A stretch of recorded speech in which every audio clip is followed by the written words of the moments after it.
स्थिति में ही विवेक की परीक्षा हो। मां जानकी ने विचार किया, मैं धर्म की रक्षा के लिए अवश्य इस रेखा की उल्लंघन करूंगी। रावण जैसे ही रेखा लांघती है उठा कर ले जाता है लंका में। कितने षड्यंत्र रखता है। मारने का जब प्रयास किया, मां जानकी एक तिनका उठा के रावण को कहती है, रावण तू क्या जाने, मैं धर्म को लेकर के चली हूं, मेरे सामने तेरी तिनके के समान औकात है, तू तिनके के समान है मेरे लिए। मैंने तो गर्व से कहूंगी सर ऊंचा करके, मैंने धर्म की रक्षा के लिए ही यह कदम उठाया। तो धर्मो रक्षति रक्षता है, धर्म की जहां रक्षा होती है वहीं पर श्री लक्ष्मी वैभव सबका वास होता है। राजा एक बार विदुर जी धृतराष्ट्र की सभा में गए और बहुत समझाने लगे, राजन तुम्हारे घर में ये दुर्योधन रूपी सुयोधन का जन्म हुआ।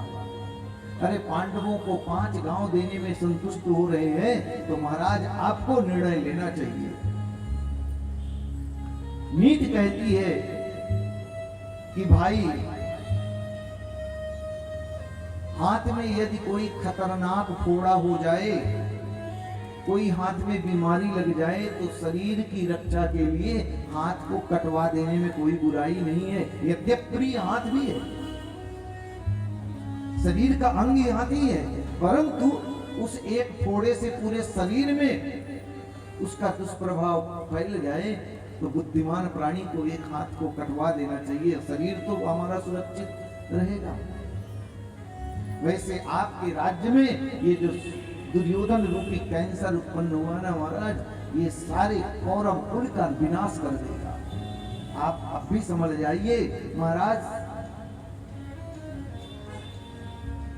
ये बात जैसे ही दुर्योधन के कर्णपुटों पर महाराज सुनाई दी सभा में आकर के, और यद्यपि काका लगे विदुर जी आपके शब्दों की बौछार, अरे दासी पुत्र तू तो दासत्व स्वीकार करके मेरे टुकड़ों पर पलता है और मेरे खिलाफ मेरे पिताजी को बरगला रहा है। जिस थाली में खाता उसी में छिद्र करता है, फिर ये दृष्टता इतने अपशब्दों की बाण लगा दिए महाराज।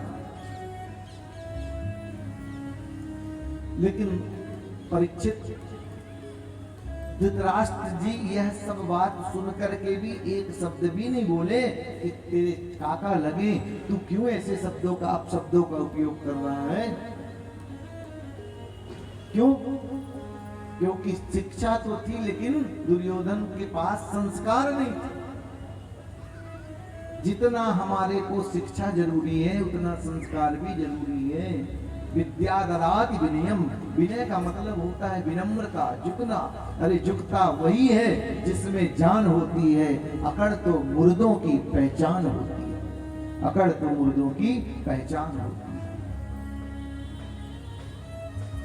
तो विनय विनम्रता, विद्या का अर्थ यही हुआ, झुकना नपना जाने। देहाभिमान, पदाभिमान, धनाभिमान, ये अलग अलग श्रेणियां हैं, ये हमारे विनाश का कारण है महाराज। ये तो आपके कर्म हैं, ईश्वर ने दिया है उतने दिन को हो, यहाँ कोई परमानेंट थोड़ी है, यहाँ कोई परमानेंट नहीं है। आया है जाएगा, निश्चित है, सब छोड़ के जाएगा। तो लेकर क्या जाएगा? बोले शुभ और अशुभ कर्मों को लेकर जाएगा। जो हमने खेती बोई है वही फसल हमको काटने को मिलेगी, क्योंकि ये घर तो किराए का है। किराए के घर में तभी तक है जब तक श्वास रूपी दे रहे हैं टैक्स। जिस दिन टैक्स खत्म, फिक्स डिपॉजिट खत्म, आना जाना चालू हो गया। पुनरपि जननम पुनरपि मरणम पुनरपि जननी जनरे शयनम। आवागमन कुचक्र से मुक्ति पाना है तो नाथ नारायण की चरण शरण ग्रहण जीव को करनी ही पड़ेगी। अब शब्द की विदुर जी महाराज को जब इतने बाण, बातों की बाण चलाई, बातों की तलवार चलाई, विदुर जी बड़े दुखी हुए। अपने भैया की ओर देखने लगे, लेकिन भैया तो कुछ बोले भी नहीं।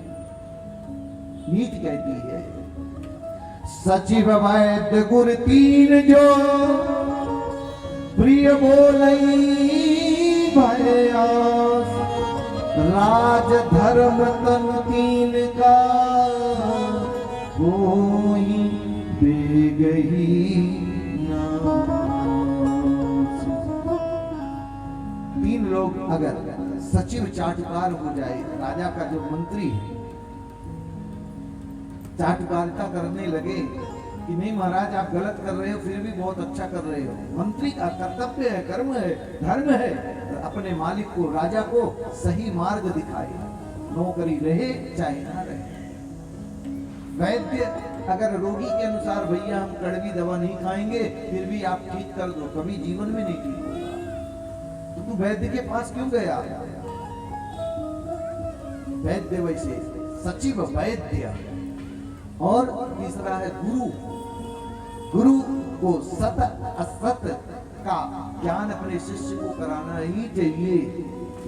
ये नहीं कि अगर मैं सत्य बोल दूंगा तो मेरा चेला नाराज हो जाएगा, तो कल से सत्यनारायण बुलाने बचवाने के लिए नहीं बुलाएगा। महाराज ये चाटुकारिता नहीं, सत असत का विवेचन करते रहना चाहिए। अगर ये तीनों चाटुकारिता इनमें आ गए तो राज धर्म तनु तीन का कोई बेगही नास, तीनों का विनाश हो जाता है। श्री विदुर जी महाराज जब धृतराष्ट्र ने एक शब्द भी नहीं बोला, आज हमारे बीच परशुराम दुबे जी भी पधारे हैं, बड़े समाज सेवी धर्मनिष्ठ व्यक्ति, बड़ा अच्छा लगता है।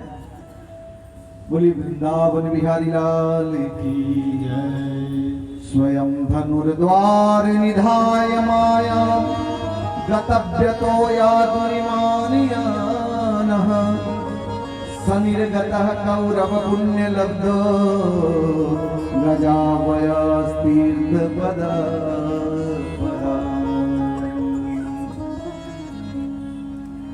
जब दुर्योधन ने डांट कर कहा जाओ आज के बाद मैं तुमको अपने घर से निकालता हूं, मंत्री पद से तुम्हें निष्कासित करता हूं, श्री विदुर जी महाराज ने तुरंत धनुष द्वार सनिर्गतः कौरव पुण्य लब्धः। रावण कब तक सुरक्षित था? जब तक श्री विभीषण जी लंका में थे तब तक राजा रावण सुरक्षित था। जिस दिन विभीषण जी ने लंका का त्याग किया उसी समय रावण जो है आयुहीन हो गया। अस कही चला विभीषण जबही, आयुहीन भय सब तबही। सब की आयु छोटी हो गई। तो आज कौन जाता है? सनिर्गतः कौरव पुण्य लब्धा। कौरवों का पुण्य जो है विदुर के रूप में राजन चला गया।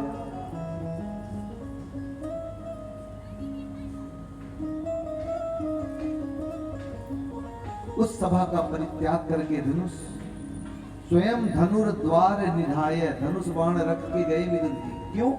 क्योंकि कल ये ना हो जाए कि जाकर के कौरव पांडवों पक्ष में मिल गए, तो उन्होंने धनुष बाण भी छोड़ दिया। राजा कौन गया? बोले सनिर्गतः कौरव पुण्य लब्धा। आज कौरवों का पुण्य जो है विदुर के रूप में निकल गया। परीक्षित गए और इधर बहुत समय बीतने के बाद एक दिन यमुना के तट पर श्री विदुर महाराज भ्रमण कर रहे थे। अचानक उद्धव जी से मुलाकात हो जाती। दोनों ने जैसे देखा कालेन तावद् यमुनामुपेत्य तत्रोद्भवं भागवतं ददर्श। भगवान के परम प्रिय महाभाग सखा, अंतरंग सखा श्री उद्धव जी से भेंट हुई। भैया उद्धव और विदुर जी ने एक दूसरे के गले लगा करके जैसे वर्षों का वियोग पल भर में परीक्षित समाप्त हो गया। एक दूसरे से सुख दुख की बातें होती हैं। विदुर जी पूछते हैं, उद्धव भैया ये बताओ, वो कौरव पांडवों का जो युद्ध हुआ था वो कैसा हुआ, किसकी विजय हुई, प्रभु कैसे हैं, भैया भाभी हमारे कैसे हैं, प्रभु का परिकर कैसा है। प्रश्नों की झड़ी लगा दी। उद्धव जी कहते हैं, विदुर जी वो कौरव पांडवों का युद्ध न जाने कब का समाप्त हो चुका। किसकी विजय हुई? बोले विजय तो उन्हीं की होगी जहां पर प्रभु साक्षात हैं, जहां धर्म है। पांडवों की विजय भी हुई, परंतु राजन प्रभु ने इस धराधाम को छोड़ करके और स्वयं प्रस्थान कर गए हैं। मैं भी जाने का प्रयास किया, लेकिन मुझे बोले कि मैंने जीवन में सबको कुछ न कुछ दिया, लेकिन मेरा विदुर को मैंने कुछ नहीं दिया। अगर विदुर मिले तो उसको बोलना। ओहो, दोनों आपस में वार्तालाप होती है। परीक्षित, धिक्कार है हम यदुवंशियों के लिए जिनके साथ इतने निकट रहे। जैसे मछलियों के बीच में चंद्रमा रहे तो चंद्रमा को भी मछलियां चमकता हुआ कोई सितारा समझती। जब तक प्रभु हमारे पास थे तो हमने प्रभु को समझा ही नहीं। अब आज प्रभु जब चले गए हैं, कितना उनका विचार हृदय कोमल, परंतु विदुर, प्रभु बोले हैं कि जब विदुर मिले तो उसको बोलना, जाकर के मैत्रेय मुनि के पास कुछ तत्व ज्ञान अर्जित कर। तो मैं दासी पुत्र हूं, क्या मैत्रेय मुनि हमको अपनाएंगे? बोले अवश्य अपनाएंगे, क्योंकि जिसके ऊपर प्रभु का आशीर्वाद हो वह फिर भक्त हो जाता है, ना कि उसके अंदर दासत्व अथवा दास की भावना होती है। प्रभु के पास जैसे ही जाने का प्रयास करते हैं मैत्रेय मुनि, जैसे विदुर जी को देखा आश्रम छोड़कर दौड़ पड़े और जाकर के गले से लगा लिया। विदुर जी सोचते हैं मेरे अंदर कितने नगण्य पाप जग रहे थे, क्या अपनाएगा? पर देखो धन्य है प्रभु की कृपा कि मैत्रेय मुनि स्वयं उठ करके मेरे को हृदय से लगाया। जाकर के पूछते हैं, ले जाकर के आश्रम में बैठाया है। विदुर जी प्रश्न करते हैं और मैत्रेय मुनि यहाँ पर विदुर जी को भागवत की कथा सुनाते हैं। राजन, एक ही प्रश्न करना चाहता हूं। क्या प्रश्न? बोले सुखाय कर्माणि करोतु लोको न तै सुखं वान्यदुपारमं वा विन्देत भुव्यस्तद एव दुःखं यदत्र युक्तां भगवान् वदेन्यः। श्री विदुर जी महाराज मैत्रेय मुनि से प्रश्न करते हैं, सुखाय कर्माणि करोतु लोको, हर व्यक्ति इसलिए कर्म करता है कि सुखी हो जाऊं। सुखाय कर्माणि करोतु लोको न तै सुखम वान्यदुपारमं वा, जितने सुख के संसाधन जुटाता है उतना ही वो दुखी क्यों होता जाता, सुखी क्यों नहीं होता? सोचता है पहले साइकिल से चलते थे, मोटरसाइकिल आ जाए सुखी हो जाएंगे, पर पहले हवा से काम चलता था, अब पेट्रोल की व्यवस्था करनी पड़ी। तो हमने सुख के लिए बाइक खरीद ली, मोटरसाइकिल की व्यवस्था बना ली, पर मेहनत थोड़ा बढ़ गई हमारी। पहले 2 घंटा मजदूरी करनी पड़ती थी, अब 4 घंटा। क्यों? क्योंकि पेट्रोल की भी तो व्यवस्था नहीं करनी। अब फिर वो सोचा कि बरसात में ऊपर बारिश होती है तो क्यों ना कार ले ले, भीग जाते हैं, आने जाने में तकलीफ होती है, हर वक्त बाइक में खतरा बना रहता है, तो गाड़ी में कार में तो सुरक्षित रहेंगे, तो उसकी व्यवस्था बनाता है। पर जितने भी संसार के साधनों को त्यजित करता जाता है, परीक्षित उतने दुख के दलदल में जीव फंसता जाता है। पदार्थों से शांति कभी नहीं मिलती है। अगर पदार्थों से सुख मिला होता तो हमको पानी पीने के बाद प्यास ना लगे, भोजन करने के बाद भूख ना लगे, एक बार कर लिए सारी उम्र चल जाएगी। फिर दोबारा जरूरत नहीं पड़े। तो इसका मतलब है संसार के जो भी साधन हैं, जिन साधनों को जुटाते हैं, एक न एक दिन वही हमारे दुख का कारण भी बनते हैं। वो कैसे महाराज? बोले जैसे कल हमने एक गाड़ी खरीद लाई, बड़ी सुंदर गाड़ी थी, पूजा करवाई, बड़े प्रसन्न है परिवारजनों के साथ। अगर वही गाड़ी दूसरे दिन ठोक गई, लड़ गई, स्क्रैच आ गया, दुख का कारण बन गई। अरे राम राम, यही गाड़ी अभी कल लाए थे, आज देखो स्क्रैच आ गया, ठुक गई, उड़ गई। तो जो कल हमको सुख दे रही थी, आज वही दुख का कारण बन गई। तो जितने सुख के साधन, जिससे स्नेह रखोगे, प्रेम रखोगे, तो जो चीज हमको सुख दे रही है, यद्यप सुख तो संसार में है ही नहीं, पर हमारी काल्पनिक सुख मन को शांति प्रदान कर रही है, वही वस्तु एक दिन दुख का, रोने का कारण भी बनेगी। उसके लिए आपको रोना पड़ेगा। तो भगवान कहते बिंदेत भूयस तद एव दुःखम, दुख का कारण भी वही बनेगा। विदुर जी, आप तो साक्षात धर्म के अवतार हो, बहुत बढ़िया प्रश्न किया। ये उसी तरह है जैसे कोई प्यासा व्यक्ति पानी की तलाश में निकले, और जब पानी सामने आ जाए तो पानी के बारे में पूछे कि बिसलरी का है कि नहीं, ठंडा है कि नहीं, छान के रखा है कि नहीं, परंतु उस कारण क्या है पूछने का? बोले उसको उतनी अभी प्यास नहीं लगी है, इसलिए इतने प्रश्न कर रहा है। अगर उसको प्यास लगी हुई होती तो पानी के बारे में नहीं पूछता कि बिसलरी का पानी है, ठंडा पानी है, मटके का है, उसको तो पानी चाहिए। हे राजन, यह संसार है, यहाँ सुख तो है ही नहीं। दुखालय शाश्वतम, गीता में भगवान कहते हैं दुख का घर है राजा। इस संसार में ऐसा कोई व्यक्ति नहीं मिलेगा जो कह दे कि मैं सुखी हूं। एक वही है जो सुखी, जो भक्त है भगवान का। कोई तन दुखी, कोई मन दुखी, कोई धन भी निरहत उदास, थोड़े थोड़े सब दुखी, सुखी राम तेरा, थोड़े थोड़े सब दुखी, सुखी राम तेरा। संसार में वही है।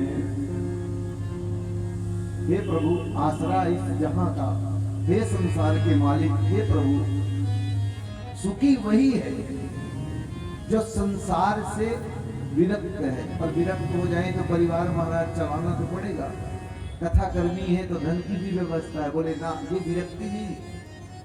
विरक्त का मतलब हुआ अपने 24 घंटे में कुछ पल उनके लिए भी निकालो।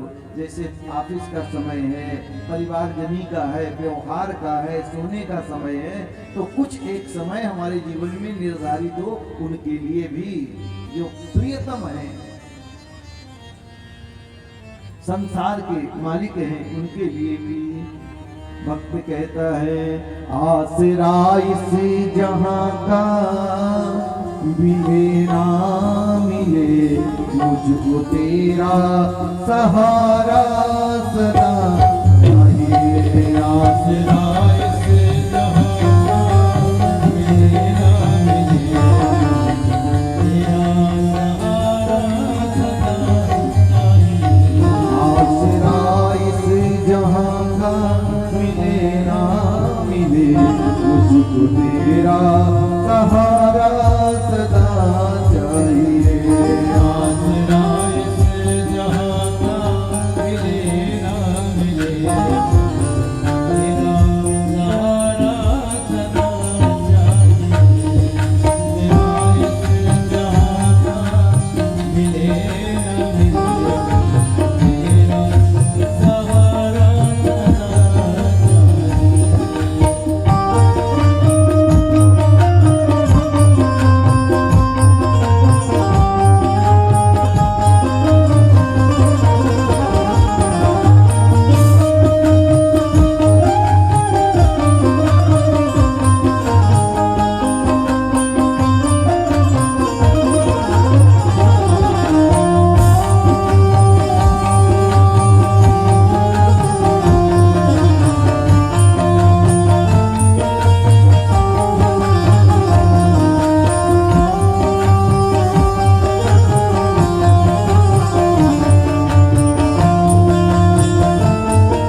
बसेरा बसेरा दिल में बसेरा तेरा चाहिए। चांद तारे पलक पर दिखे न दिखे, तेरा नजारा सदा चाहिए, सदा चाहिए।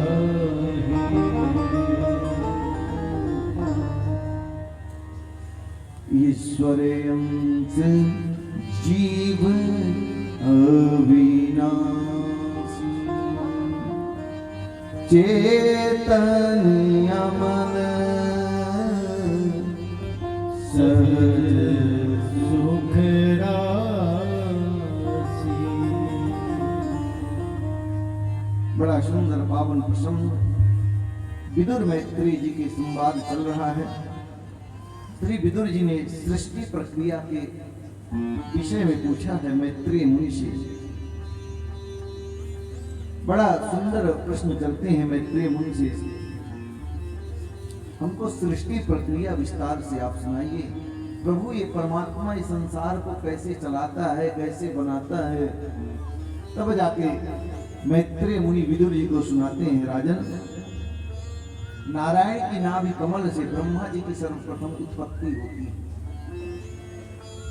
ब्रह्मा जी में पहली बार मानसिक सृष्टि, दो तरह की सृष्टि हुई है, एक मानसिक एक मैत्री। मानसिक सृष्टि में सर्वप्रथम 4 कुमारों को उत्पन्न किया है, सनत, सनंदन, सनातन और सनत कुमार। उत्पन्न होते ही पिताजी को प्रणाम किया, आदेश करिए मैं क्या सेवा करूं पिताजी। ब्रह्मा जी प्रसन्न हुए, अरे पुत्र तो वही है जो पिता का आज्ञाकारी हो। ब्रह्मा जी प्रसन्न हुए, बच्चा तुमको एक ही काम करना है। क्या पिताजी? बोले सृष्टि का विस्तार करो। बोले ये काम नहीं होगा।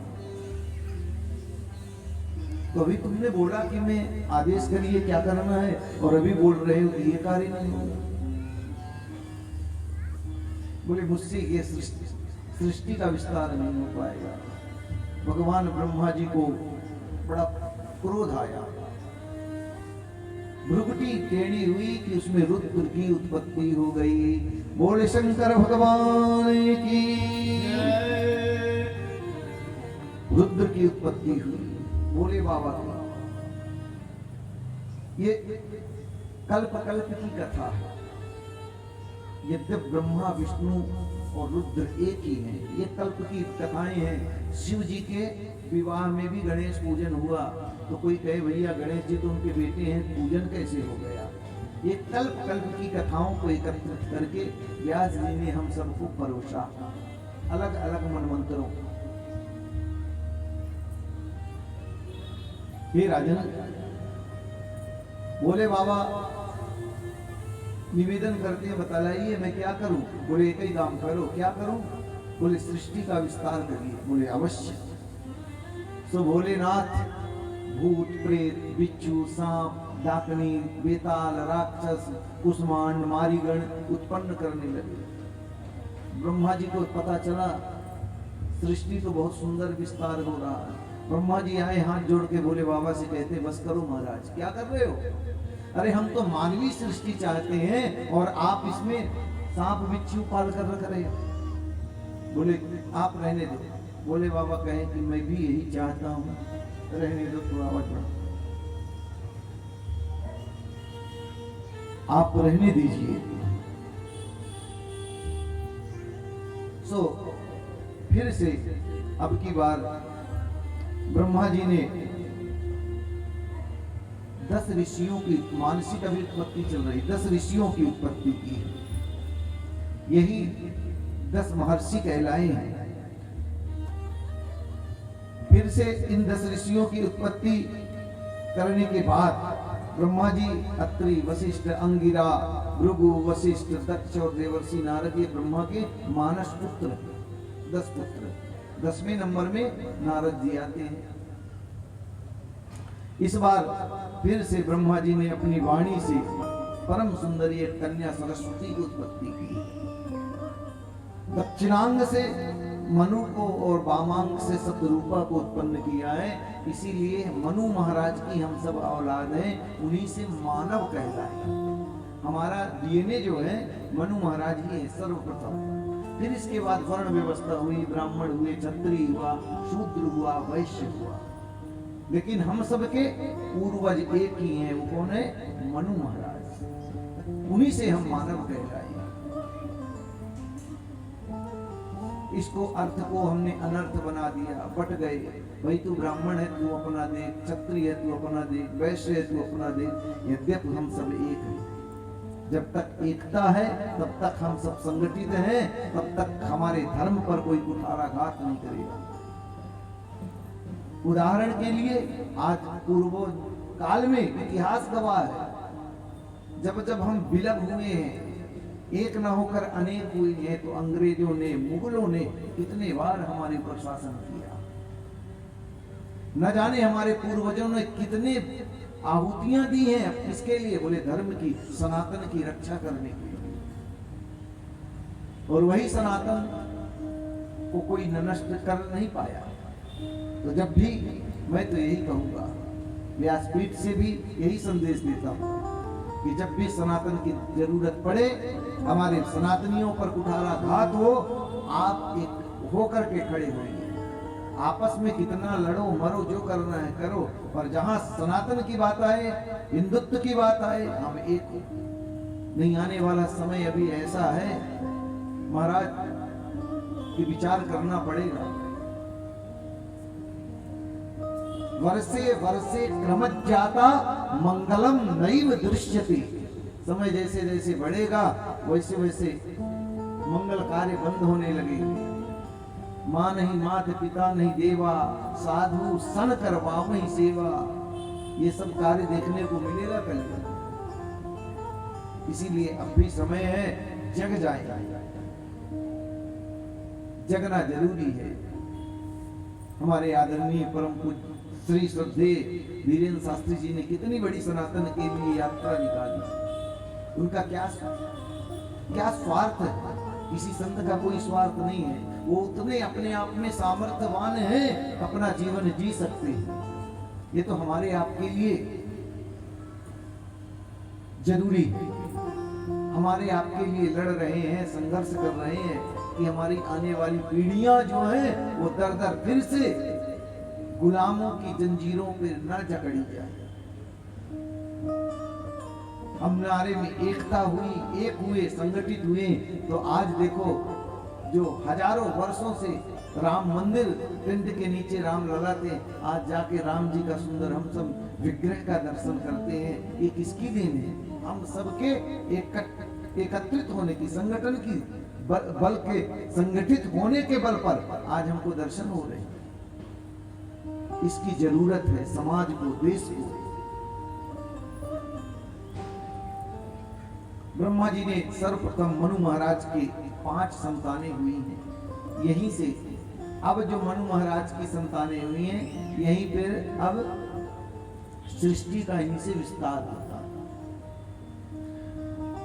2 बेटे हैं, प्रियव्रत और उत्तानपाद। 3 बेटियां हैं, आकुति, देवहूति और प्रसूति। सर्वप्रथम मनु और शतरूपा से 5 संतानें हुई। उन्हीं 5 संतानों से हमारे वंश का विस्तार हुआ है। यहीं से मानवीय सृष्टि विस्तृत रूप से आगे बढ़ी है। ब्रह्मा जी ने कहा मनु महाराज को, आप सृष्टि का विस्तार करिए। बोले कहां से करूं? क्यों, क्या हुआ? बोले एक दैत्य है, वो पृथ्वी को ही उठाकर जल में रख दिया। ब्रह्मा जी के नाक से चीख आई, उसमें से एक वराह की उत्पत्ति हुई। बोलिए वाराह भगवान की जय। देखो परमात्मा वराह का रूप धारण करके आते हैं। ये कश्यप के पुत्र थे। दिति नाम की पत्नी है, वह दैत्यों की माता कहलाई। एक बार कश्यप ऋषि सूर्यास्त के समय संध्या वंदन आदि नित्य कर्म कर रहे थे, तो माता दिति ने निवेदन किया, प्रणय निवेदन किया। ऋषि ने कहा कि देवी ये समय उत्तम नहीं है, शाम का समय जो है, संध्या का समय, 4 चीज नहीं करनी चाहिए। क्या क्या? संध्या काले संप्राप्ते चतुर्थ कर्माणि वर्जते, आहारम मैथुनम निद्रा स्वाध्यायम विशेषतः। वैधूरी के समय में 4 कर्म नहीं करना चाहिए। क्या क्या कर्म? बोले आहार, भोजन नहीं करना चाहिए, मैथुन संतान की उत्पत्ति नहीं करनी चाहिए, निद्रा शयन नहीं करना चाहिए, और स्वाध्याय पठन पाठन नहीं करना चाहिए। 4 चीजों को करने से होता क्या है? बोले आहार लेने से, भोजन करने से बीमारियां आती हैं। संध्या काल के समय जो माताएं गर्भ धारण करती हैं वो गर्भ राक्षसी प्रवृत्ति की होती है। निद्रा करने से भी बीमारियां उत्पन्न होती हैं, और स्वाध्याय पढ़ाई करने से सायंकाल विस्मृत हो जाती है विद्या, भूल जाती है, वो ज्ञान आपके पास रुक नहीं पाता। इसीलिए माताएं सायंकाल के समय बच्चों को प्रेशर बनाती है ना, चल पढ़ने बैठ, खेल के आ गया है। वो समय वैधूली का समय जो होता है 1 घंटा, उस समय स्वाध्याय नहीं करवाना चाहिए।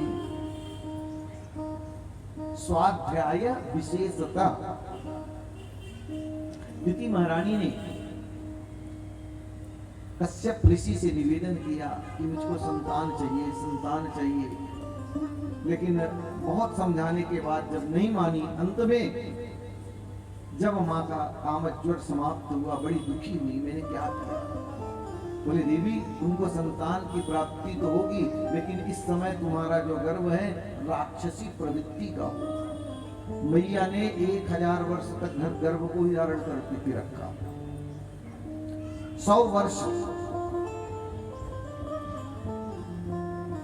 कालांतर में 2 पुत्रों को जन्म देती है दिति मैया, जिसका नाम पड़ा हिरण्याक्ष और हिरण्यकश्यपु। हिरण्याक्ष प्रभु का कट्टर दुश्मन बन गया, तो पृथ्वी को ले जाकर के जल में डुबो दिया। वराह भगवान से युद्ध हुआ और भगवान वाराह ने हिरण्याक्ष का वध करके पुनः पृथ्वी को यथा स्थान पर परीक्षित ला करके रखा है, और पुनः अब सृष्टि का विस्तार होता है। देवता लोग प्रभु की स्तुति करते हैं। सर्वप्रथम मनु महाराज की जो 3 बेटियां हैं, उसमें से मझली बेटी देवहूति की कथा भगवान सुनाते हैं राजन। बड़ा पावन प्रसंग है। कर्दम ऋषि नाम के एक बड़े ब्रह्मा जी के ही पुत्र हैं। एक बार इन्होंने तपस्या करी, इसलिए 1000 वर्ष तक तपस्या करी सुंदर पत्नी प्राप्ति के लिए, विवाह के लिए। भगवान प्रकट हुए, वरम गुरु ही, मांगो क्या चाहते हो? बोले मांगना तो चाहता था, लेकिन अब बोलने में शर्म आ रही है। बोले अब शर्माओ नहीं, बोलो क्या चाहते हो? मैं जानता हूं तुम विवाह के लिए ही तप कर रहे थे ना, जाओ मनु महाराज की पुत्री तुम्हारा देवहूति के साथ विवाह होगा। बोले नहीं, हम नहीं चाहता। बोले मेरा दर्शन व्यर्थ नहीं जाएगा। कर्दम जी बोले कि एक ही वरदान पे और दे दीजिए, तभी मैं जाऊंगा। बोले क्या चाहते हैं? बोले अगर यदि आप पुत्र रूप में हमारे घर आएंगे तो मैं विवाह करूंगा, अवश्य आऊंगा। और कर्दम ऋषि को आशीर्वाद दिया है। मनु महाराज की पुत्री दास दासियों से समन्वित, कैसी भी पति कैसा भी हो, किसी भी परिस्थिति में क्यों ना हो, पत्नी का धर्म होता है पति का साथ देना। मनु महाराज की पुत्री हैं, दास दासियां सुख वैभव से संपन्न है माता देवहूति।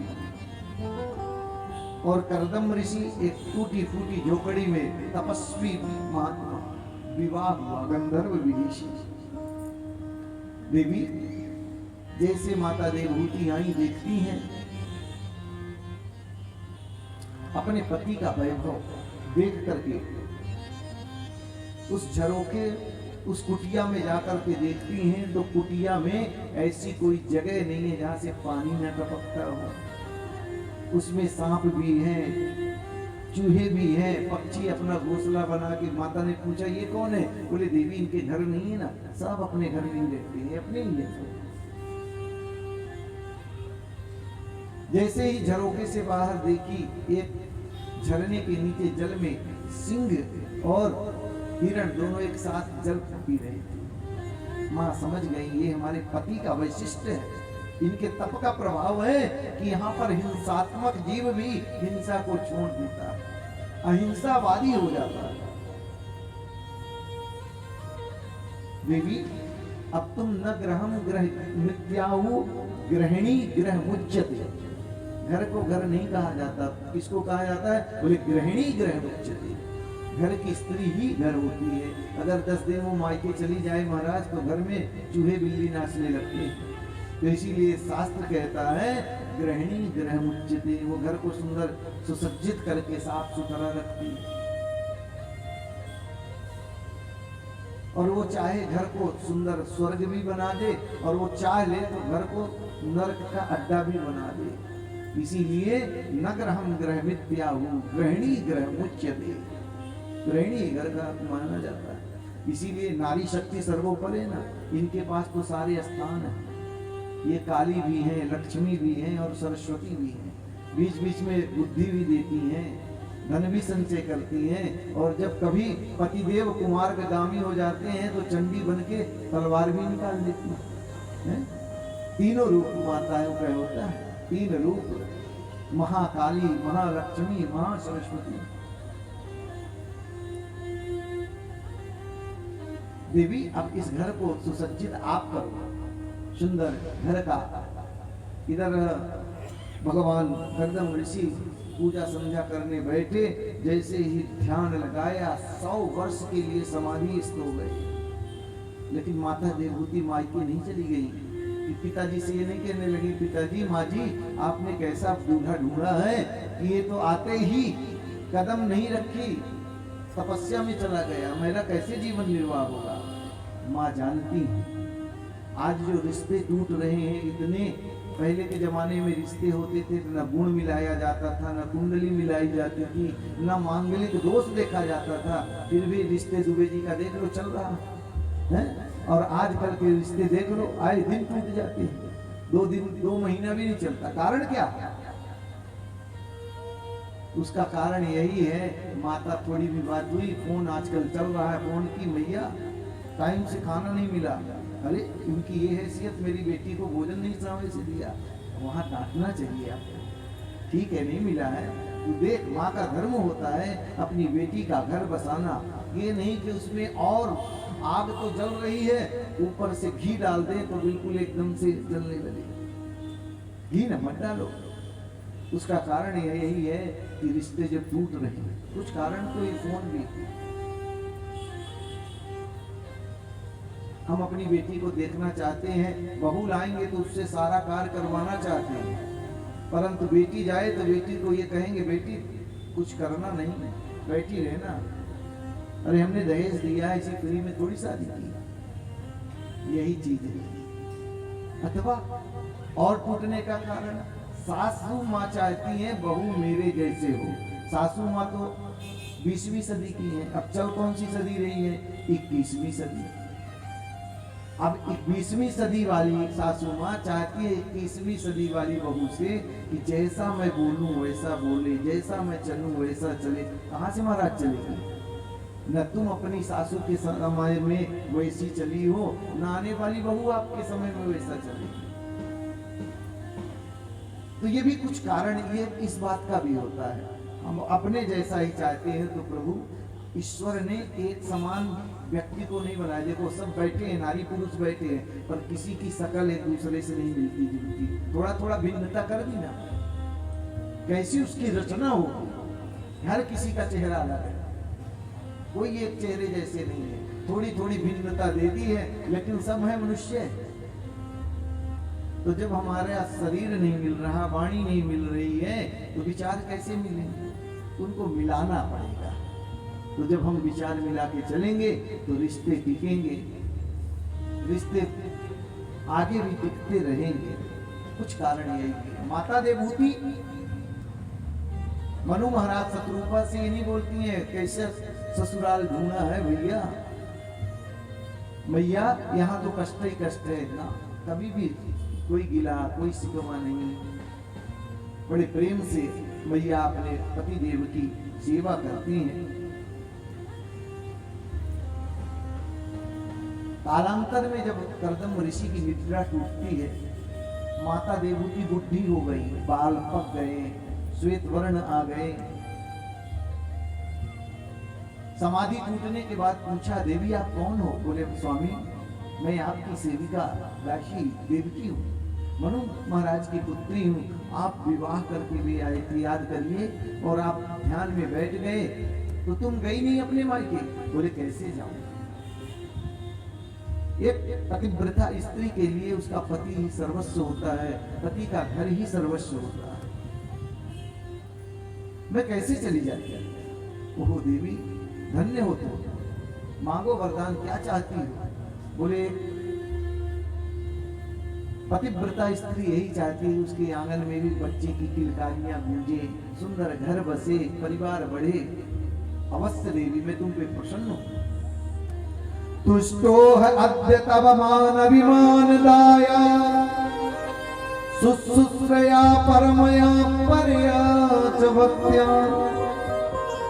यो देहि नाममयमतीव सुहृत्सुदेहो, नावेक्षिता समुचिता क्षपितुं मदरते।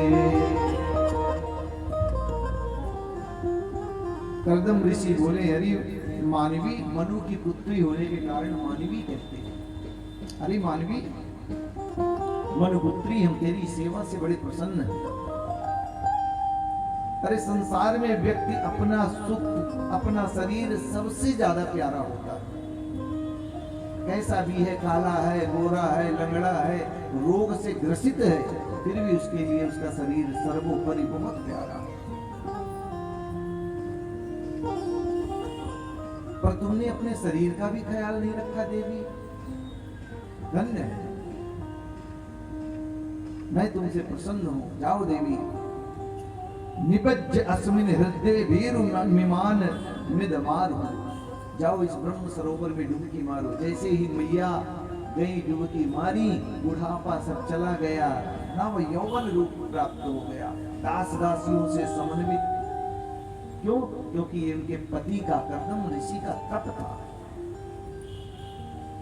ऋषि ने पूछा, देवी अब तो खुश प्रसन्न हो? बोले ना जी, यह युवावस्था भी किस काम की? क्यों, क्या हुआ है?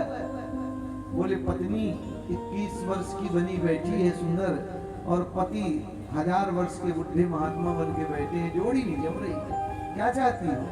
बोले मैं यही चाहती हूँ कि सुंदर मैं 18 की हो जाऊं, आप 21 के हो जाओ।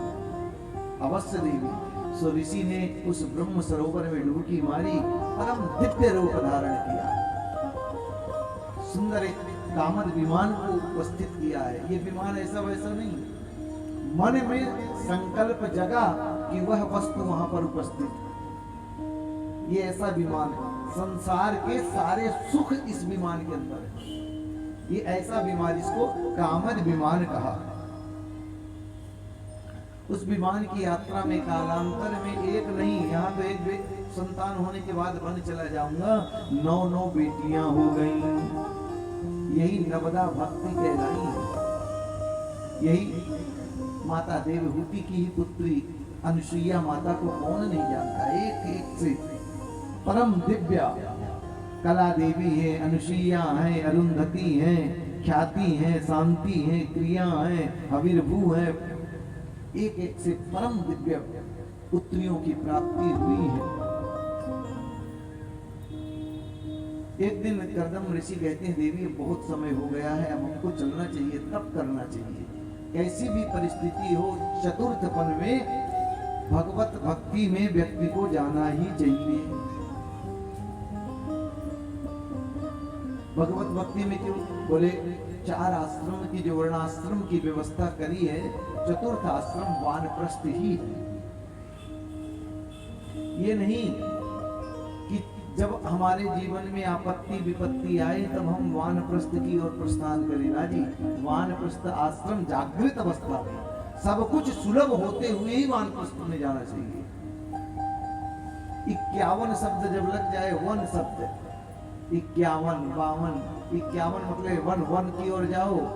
अब वन में जाए मतलब घर छोड़ दे, बोले ना घर मत छोड़ो, घर में रह के भी वानप्रस्थ जैसे जीवन जियो। वानप्रस्थ जीवन कैसे, बोले थोड़ा भजन पूजन पाठ में ध्यान रखो, क्योंकि जाना है एक दिन ये कि संसार को छोड़कर, किराए के घर को छोड़ करके वास्तविक घर में वास्तविक पति के पास जाना है। ये तो संसारी पति पत्नियां हैं।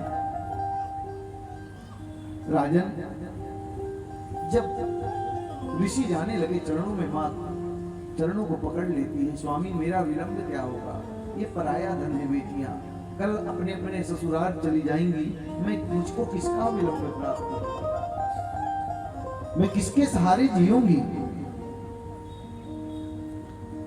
प्राणनाथ तुम बिन जग माही, मोह सुखद कतहु कछु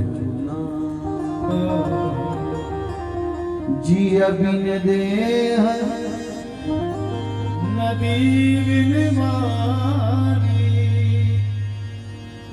तैसे ही नाथ पुरुष बिन नाथ, तैसे वो नाथ पुरुष बिन नारी।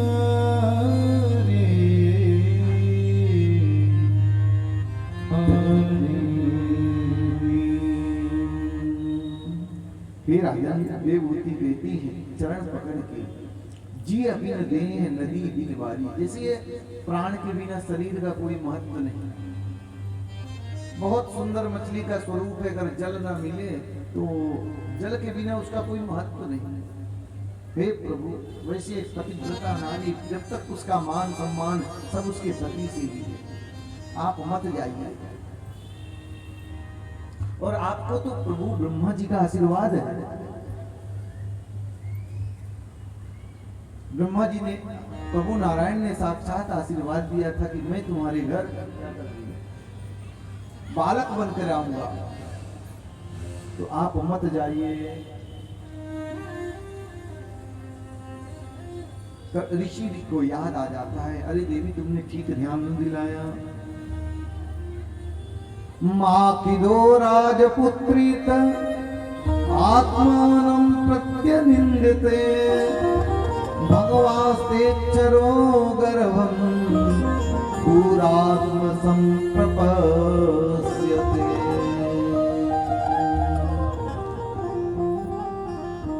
श्री कर्दम ऋषि रुक जाते हैं। कालांतर में साक्षात भगवान कपिल का प्रागट्य होता है। बोल कपिल भगवान की। अब इधर कपिल भगवान का जन्म हुआ। ब्रह्मा जी अपने 9 पुत्रों के साथ आए हैं। आकर के कर्दम ऋषि और माता देवहूति सुंदर भगवान साक्षात कपिल के रूप में अवतरित हुए हैं। ब्रह्मा जी ने निवेदन भी किया, अरे कर्दम तुम्हारी 9 बेटियां हैं, मेरे 9 पुत्र। 10वें नंबर के उस समय नारद जी कहीं भ्रमण में गए थे, तो अब तक कुंवारे ही रह गए। आपकी 9 पुत्रियां हैं, हमारे 9 पुत्र हैं, क्यों ना इनका विवाह कर दें। अवश्य। सुकला देवी का विवाह मरीचि ऋषि से हो गया। अनुसुईया जी का विवाह अत्रि ऋषि से हुआ। कौन नहीं जानता अनुसुईया अत्रि को। अरुंधति का विवाह वशिष्ठ जी से हुआ है। ख्याति का विवाह भृगु ऋषि से हुआ है। शांति का विवाह अथर्वण से हुआ। इस तरह 9 पुत्र थे और 9 बेटियां। सुंदर विवाह संपन्न हुआ। घर में कितनी भी अनुकूलता हो, भगवान का घर में आ गए, लेकिन कर्दम ऋषि ने वानप्रस्थ जाने का निश्चय कर लिया। देवी आपकी इच्छा थी घर में कोई संतान हो, अब आ गई है, साक्षात भगवान आ गए। अब मैं तो वन जा रहा हूँ तप करने के लिए। अब अब तुम देखो। तो इस बार माता देवहूति ने रोका भी नहीं। मां देवहूति आज सुंदर अपने बालक भगवान कपिल को स्नान कराती है। सुंदर आसन पे देखो, ज्ञान लेने के लिए ये जरूरी नहीं है कि कोई छोटा बड़ा उम्र दराज व्यक्ति हो उसी से ज्ञान ले। ज्ञान तो किसी से भी लिया जाता है। सौनकादि 88 ऋषि, 88,000 जो ऋषि हैं, उनके जीवन में न जाने कितने बार इंद्र बदल चुके हैं, लेकिन फिर भी भगवान सूत को व्यासपीठ में मंचस्थ करा करके और स्वयं कथा का गान कर रहे हैं और ऋषि सुन रहे हैं। आज मां देवहूति पुत्र कपिल को आसन पर बैठा करके शरणागति की प्राप्ति करती है। तन्त्वागता शरणं शरण्यं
देवहूति बेटा कपिल की शरणागति होती। बेटा तन्त्वागतां शरणं शरण्यम, भक्त की आखिरी सीढ़ी होती है समर्पण, शरण्यम। मां देवहूति कहती है मैं आपके पुत्र शरण में आई हूं। क्या बात है मां? बोले पुत्र, संसार में मेरे से बढ़कर कोई भाग्यशाली नहीं होगा। क्यों? संसार के जितने सुखों को मैंने भोगा है उतना कोई भी प्राणी न भोगा है न भोगेगा, न भूतो न भविष्य। क्यों मां? बेटा पुत्री, मैं मनु महाराज की पुत्री, दास दासियां से समन्वित पति मिले करदम्ब ऋषि जैसे, जिन्होंने कामत विमान में बैठा करके संसार के सभी सुखों को दिया। पुत्री मिली नवदा भक्ति अनुसुईया जैसी। पुत्र मिला बेटा तेरे कपिल जैसे, जो साक्षात नारायण का बता रहे। फिर भी मैं असंतुष्ट हूं, अशांत हूं। अब बोलो, जब मां देवहूति कहती हैं कि इतना सुख भोग करके भी मैं तृप्त नहीं हुई, तो हम आप उसको खोज रहे हैं, रातों दिन मर रहे हैं इसके लिए सुखी हो जाएं, सुखी हो जाएं, सुखी हो जाएं। कहां से सुखी होगी?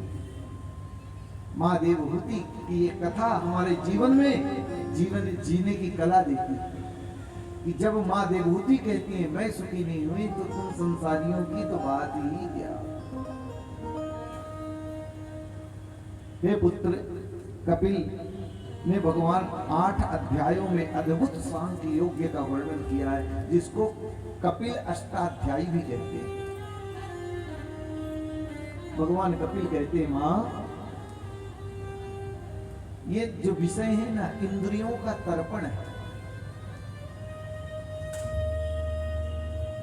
कितने भी विषयों का भोग कर ले पर वास्तविक में तृप्ति नहीं मिलती है। आत्मा तो अतृप्त ही रहती है, इंद्रियां बिन सिर्फ भोग करती हैं। अब जीवा है, ये जीवा रूपी इंद्री खट्टा मीठा स्वाद हमने लिया, लेकिन पेट में जब गई तो कोई न खट्टा है न मीठा है न तीखा। तो स्वाद कौन लेता है? बोले स्वाद तो इंद्रियां लेती हैं, आत्मा तो अतृप्त होती है। इंद्रियों को तृप्त करने में हम सारा जीवन लगा देते हैं। क्या करें मां? बोले उस पूर्ण ब्रह्म का ध्यान करें, उनके चरणार बिंदु का स्मरण करें। पूर्णमदः पूर्णमिदं पूर्णात् पूर्णमुदच्यते पूर्णस्य पूर्णमादाय पूर्णमेवावशिष्यते।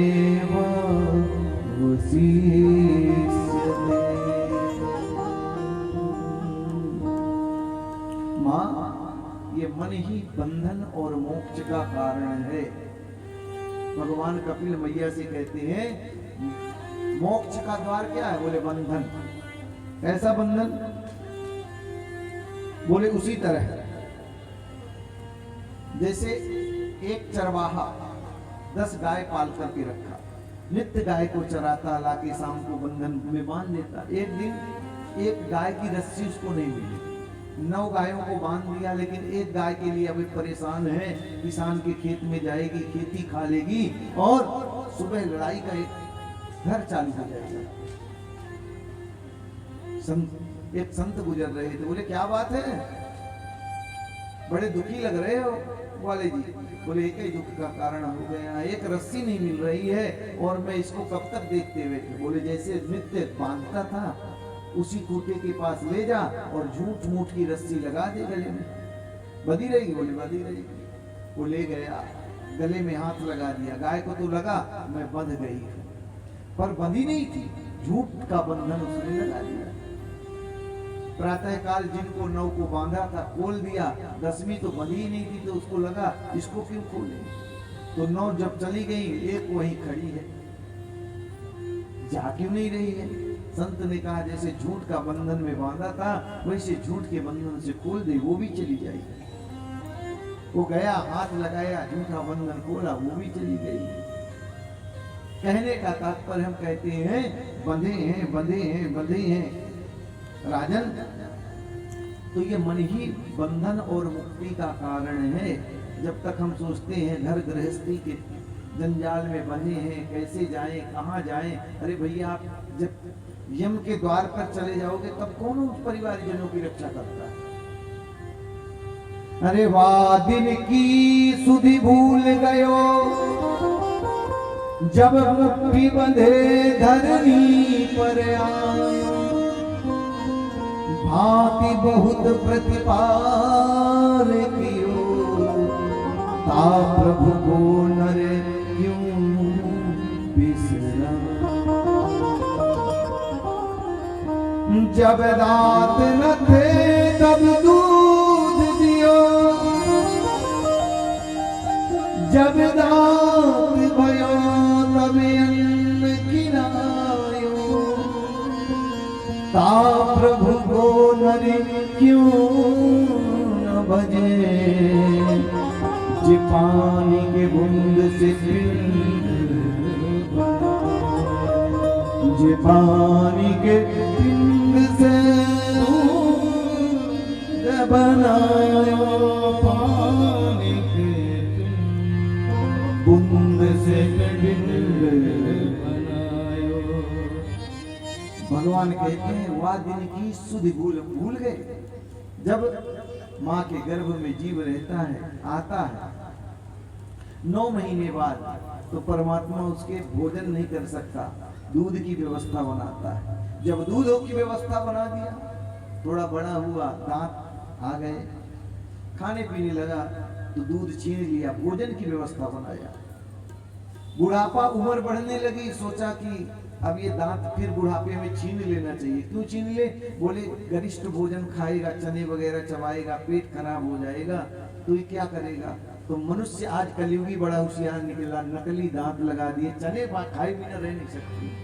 अरे उसका मजा ही लगा, नकली दांत। अब पेट खराब हुआ तो अब क्या करें, आए दिन दस्त लग रहा है, पेट की खराबी होने लगी है? मनुष्य उपाय अपना ढूंढता गया, जबकि परमात्मा ने तो बढ़िया विधि बनाई थी। एक बार 2 मित्र घूमने निकले, आपस में चर्चा करने लगे, यार मित्र एक बात बोलूं? बोलो ना।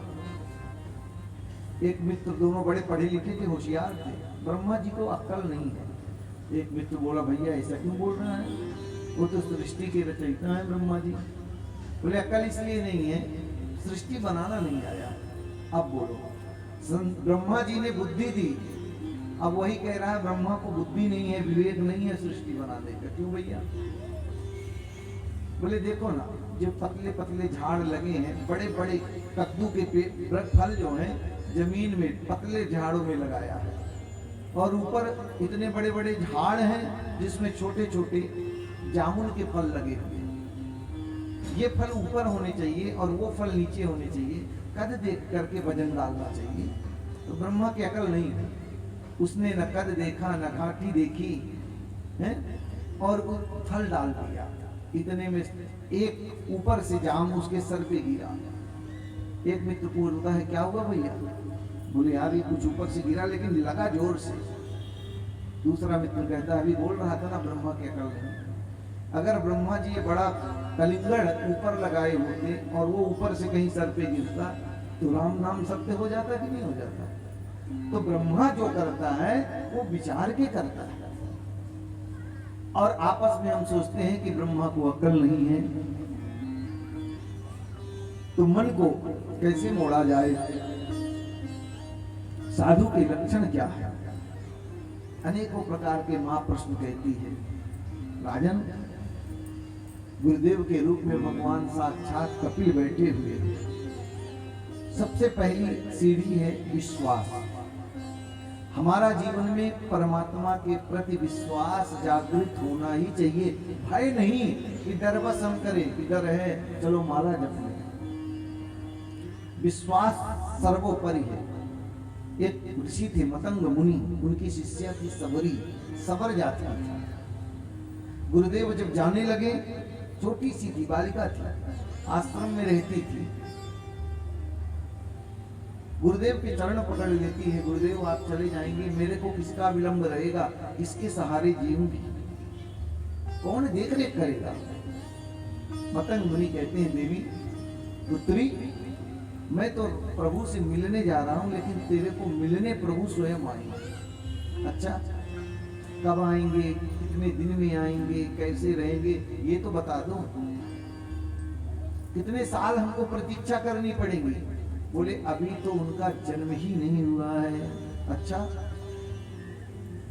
अवध की अयोध्या के राजा दशरथ होंगे, फिर उनका विवाह होगा, 3 पत्नियां होंगी, फिर जाके बहुत सालों के बाद श्रृंगी मुनि के द्वारा पुत्रेष्टि यज्ञ होगा, तब संतान की उत्पत्ति होगी, फिर 14 वर्ष के बाद उनका विवाह होगा, फिर विवाह होने के बाद कुछ समय के बाद वन की यात्रा करेंगे, तब जाके तुम्हारा दर्शन होगा। अरे इतने दिन तक प्रतीक्षा करनी पड़ेगी? बोले हाँ, अगर तुमको उस प्रभु का दर्शन करना है तो सबरी की प्रतीक्षा करनी पड़ेगी। पर कब आएंगे ये नहीं कहता, वो ब्रह्मा है। कर तुम अकर तुम अन्यथा कर तुम, वो सर्व सामर्थ्य जगदीश्वर है, कल भी आ सकते हैं, परसों भी आ सकते हैं। तो नित्य सबरी अपने गुरु के आदेश का अनुसरण करती हुई पुष्पों को बिखेरती है, रोज प्रभु का इंतजार करती है, परंतु गुरु के वचनों पर निष्ठा होने के कारण एक दिन प्रभु का साक्षात्कार करती है। तो विश्वास होना चाहिए। संत के लक्षण क्या है बेटा, मेरे को बताओ। बोले संत के लक्षण बताता हूं भैया। तितिक्षवः कारुणिकः सुहृदः सर्वदेहिनां अजात शत्रुवा शान्ता साधवः साधुभूषणा।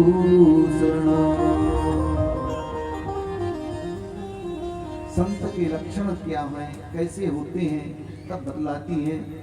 तितिक्षवः, बड़े सहनशील संत होते हैं। माला पढ़े तो भी प्रसन्न, ना पढ़े तो भी प्रसन्न, कोई जय जयकार करे तो भी खुश, नहीं करता तो भी खुश। कारुणिकः, बड़े दयालु होते हैं, जीव मात्र पे करुणा करने वाले होते हैं, संत के लक्षण है। सुहृदः सर्वदेहिनां अजात शत्रुवः शत्रु साधवः साधु भूषण। न उनका कोई मित्र है न कोई शत्रु है, सब पे निज प्रभु मय देखहि जगत कहीं सन कवन दुराए, सिय राम में सब जग जाए। ये संत के लक्षण है। ये नहीं आज वो उस समय की बात, जो संत प्रायः अपने स्थानों का परित्याग करके नहीं जाते थे। आज के संत और पहले के संत में महाराज अंतर क्या है? बोले आज के संत 10-5 गाड़ियां चले, 10-20 नौकर चाकर चले आगे पीछे, जय जयकार करने वाले हों, उनके पीछे दुनिया घूमती है। पहले के जमाने में क्या था? जो जितना त्यागी है उनके पीछे दुनिया जाती थी। तो परिभाषाएं बदल गई था।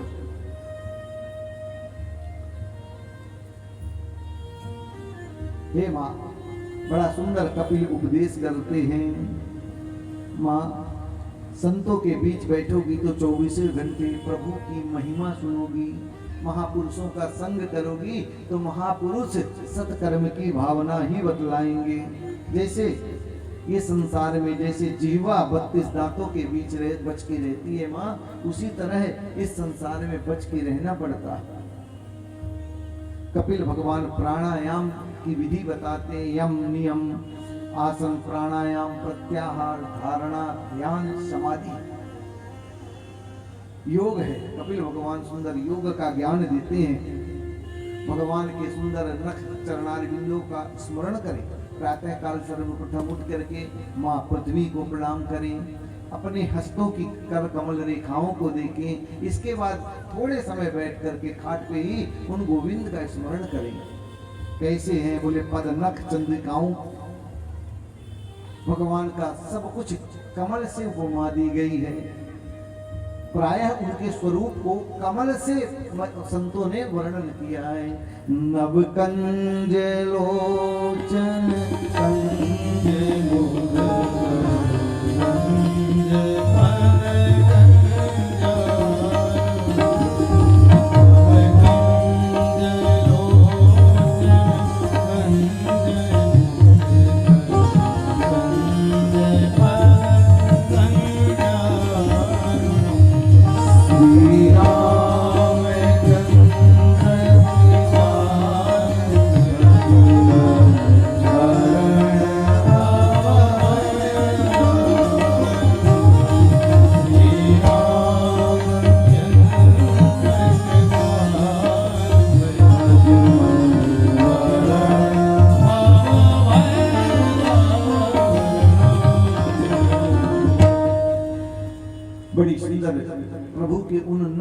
चरण कमलों का ध्यान करें। कैसा उनका वपू है, कैसा सुंदर शरीर है, नील वर्ण है, सुंदर शेषनाग की सैया पर शयन करते हैं प्रभु।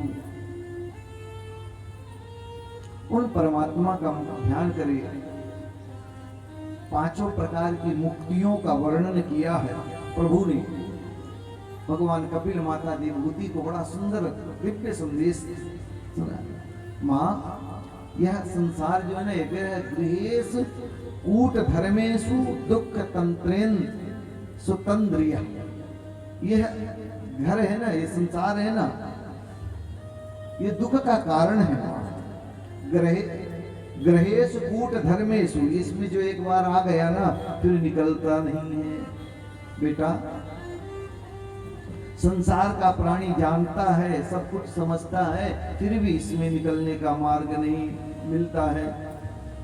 बड़ा सुंदर भगवान कपिल ने माता देवहूति को तत्व ज्ञान दिया।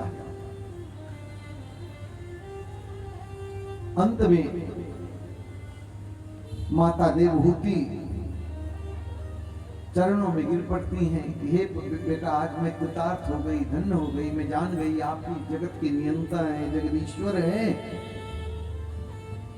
आपने मेरे को धन्य कर दिया है। और भगवान की सुंदर कथा सुनते ऐसा कर करके माता देवहूति ध्यान मग्न बैठ गई और भगवान को प्रणाम करके कपिल भगवान स्वयं माँ का देह तो प्रेम में पुलकित होकर पिघल करके जल बनकर के बहने लगा और भगवान स्वयं गंगा सागर जाकर के भगवान कपिल वहां पर विराजमान हो गए। द्वितीय स्कंद में भगवान श्री मैत्रेय मुनि ने विदुर जी को यह कपिल प्राख्यान की कथा सुनाई। बोलिए कपिल भगवान की जय। बड़ा पावन चरित्र था। चतुर्थ स्कंद में सुंदर वर्णन हुआ है। मनु महाराज की कन्याओं का सर्वप्रथम वर्णन कर रहे हैं। बड़ी बेटी आकुति का विवाह प्रजापति के साथ हुआ।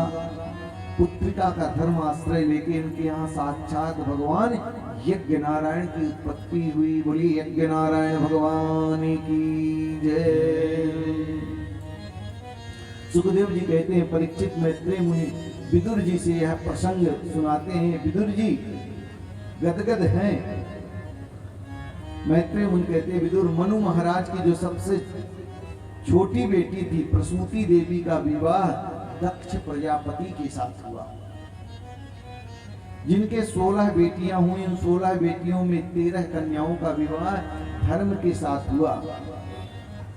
एक पितरों को ब्याही गई स्वधा, एक अग्निदेव को ब्याही गई स्वाहा देवी और एक भगवान शिव को ब्याही गई श्री सती देवी। बड़ा पावन प्रसंग है यह सती चरित्र। भोले बाबा का मंगल चल बाबा के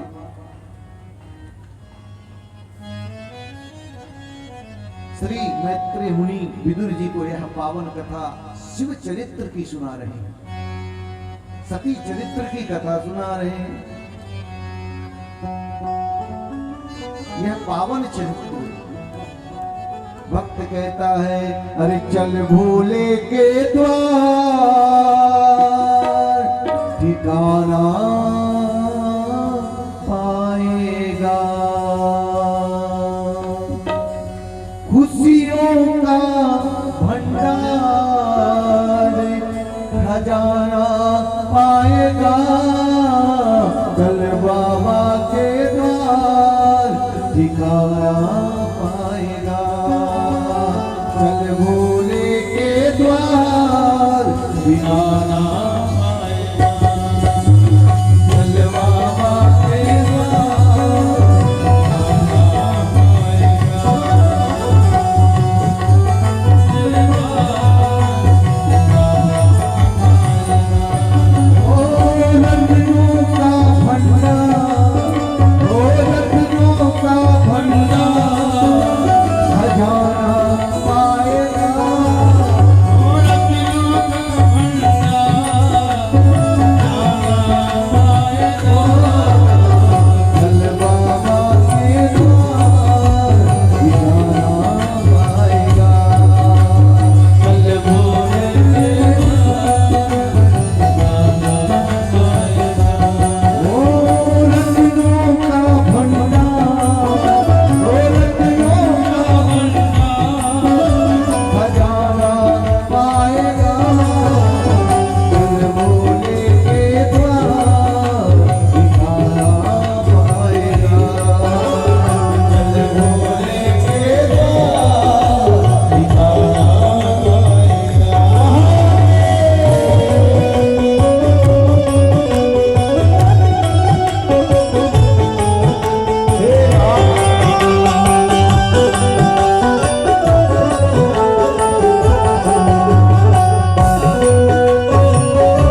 नहीं दिन जगते तुम्हारे पल पल